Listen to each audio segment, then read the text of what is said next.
पद्म पुराण में पाताल खंड। शेषी का वात्स्ययन मुनि से रामाश्वमेघ की कथा आरंभ करना।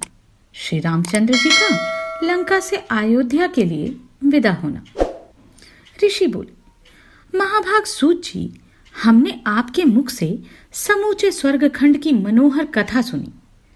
आयुष्मान, अब हम लोगों को श्री रामचंद्र जी की चरित्र कथा सुनाइए। सूत जी ने कहा, महर्षिगण, एक समय मुनिवर वात्स्ययन ने पृथ्वी को धारण करने वाले नागराज भगवान अनंत से इस परम निर्मल कथा के विषय में प्रश्न किया था।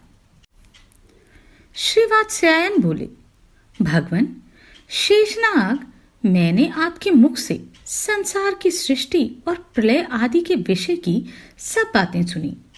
भूगोल, खगोल, ग्रह तारे और नक्षत्र आदि की गति का निर्णय, महातत्व आदि की सृष्टियों के तत्व का पृथक पृथक निरूपण तथा सूर्यवंशी राजाओं के अद्भुत चरित्र का भी मैंने श्रवण किया है। इसी प्रसंग में आपने भगवान श्री रामचंद्र जी की कथा का भी वर्णन किया है, जो अनेकों महापापों को दूर करने वाली है। परंतु उन भगवान श्री रामचंद्र जी के अश्वमेध यज्ञ की कथा संक्षेप से ही सुनने को मिली, अतः अब मैं उसे आपके द्वारा विस्तार के साथ सुनना चाहता हूँ। यह वही कथा है जो कहने, सुनने तथा स्मरण करने से बड़े बड़े पातकों को भी नष्ट कर डालती है। इतना ही नहीं, वह मनोवांछित वस्तु को देने वाली तथा भक्तों के चित्त को प्रसन्न करने वाली है। भगवान शेष ने कहा, ब्राह्मण, आप ब्राह्मण कुल में श्रेष्ठ एवं धन्यवाद के पात्र हैं, क्योंकि आपको ऐसी बुद्धि प्राप्त हुई है जो श्री राम जी के युगल चरणाविंदों को मकरंद पान करने के लिए लोलुप हो रही है। सभी ऋषि, महर्षि और साधु पुरुषों के समागम को श्रेष्ठ बतलाते हैं। इसका कारण यही है कि सत्संग होने पर श्री रघुनाथ जी की उस कथा के लिए अवसर मिलता है, जो समस्त पापों का नाश करने वाली है। देवता और असुर प्रणाम करते समय अपने मुकुटों की मणियों से जिनके चरणों की आरती उतारते हैं, उन्हीं भगवान श्री राम का स्मरण कराकर आपने मुझ पर बहुत बड़ा अनुग्रह किया है।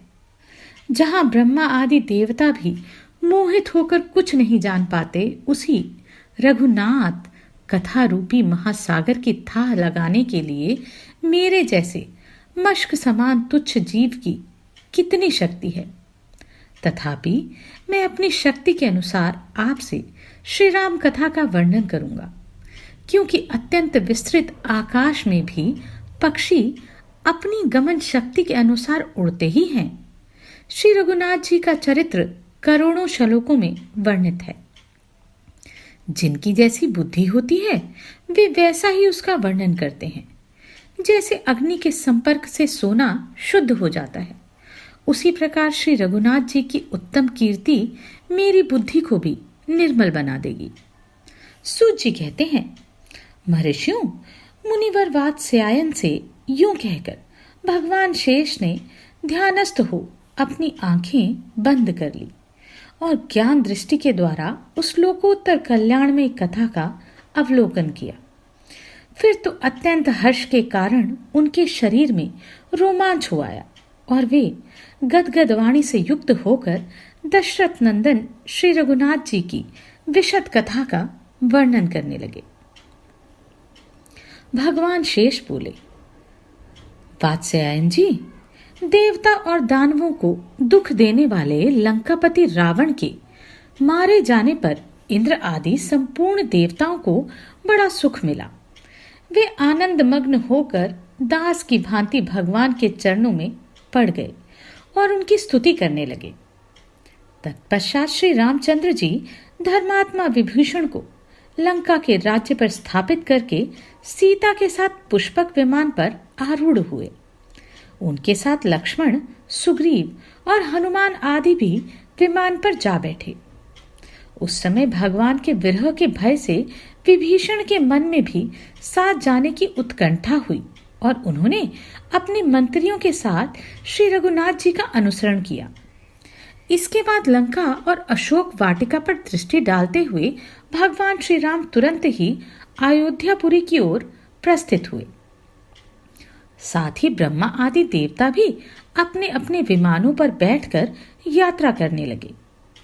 उस समय भगवान श्री राम कानों को सुख पहुंचाने वाली देव दुदुम्बियों की मधुर ध्वनि सुनते तथा मार्ग में सीता जी को अनेकों आश्रमों से युक्त तीर्थों, मुनियों, मुनिपुत्रों तथा पतिव्रता मुनि पत्नियों का दर्शन कराते हुए चल रहे थे। परम बुद्धिमान श्री रघुनाथ जी ने पहले लक्ष्मण के साथ जिन जिन स्थानों पर निवास किया था वे सभी सीता जी को दिखाए। इस प्रकार उन्हें मार्ग के स्थानों का दर्शन कराते हुए श्री राम जी ने अपनी पूरी अयोध्या को देखा। फिर उसके निकट नंदीग्राम पर दृष्टिपात किया, जहां भाई के वियोग जनित अनेकों दुखमय चिन्हों को धारण करके धर्म का पालन करते हुए राजा भरत निवास कर रहे थे। उन दिनों वे जमीन में गड्ढा खोदकर उसी में सोया करते थे।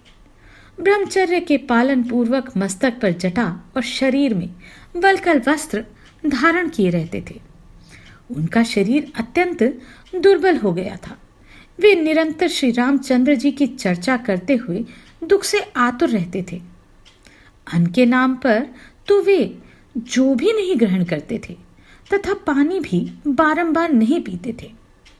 जब सूर्यदेव का उदय होता तब वे उन्हें प्रणाम करके जगत को नेत्र प्रदान करने वाले भगवान सूर्य, आप देवताओं के स्वामी हैं, मेरे महान पाप को हर लीजिए। हाय, मुझसे बढ़कर पापी कौन होगा? मेरे ही कारण जगत पूज्य श्री रामचंद्र जी को भी वन में जाना पड़ा।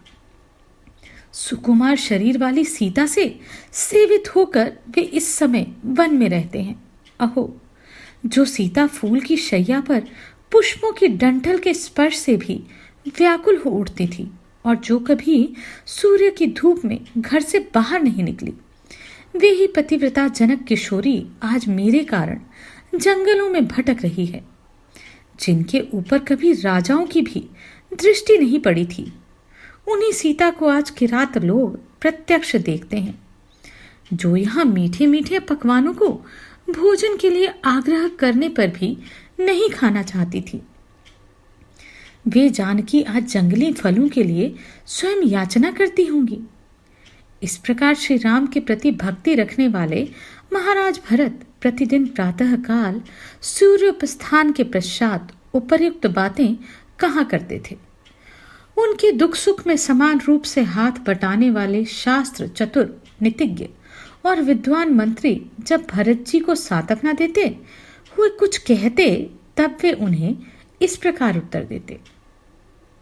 अमात्यगण, मुझ भाग्यहीन से आप लोग क्यों बातचीत करते हैं? मैं संसार के सब लोगों से अधम हूं, क्योंकि मेरे ही कारण मेरे बड़े भाई श्री राम आज वन में जाकर कष्ट उठा रहे हैं। मुझ अभागे के लिए अपने पापों के प्रायश्चित करने का यह अवसर प्राप्त हुआ है। अतः मैं श्री रामचंद्र जी के चरणों का निरंतर आदर पूर्वक स्मरण करते हुए अपने दोषों का मार्जन करूंगा। इस जगत में माता सुमित्रा भी धन्य है।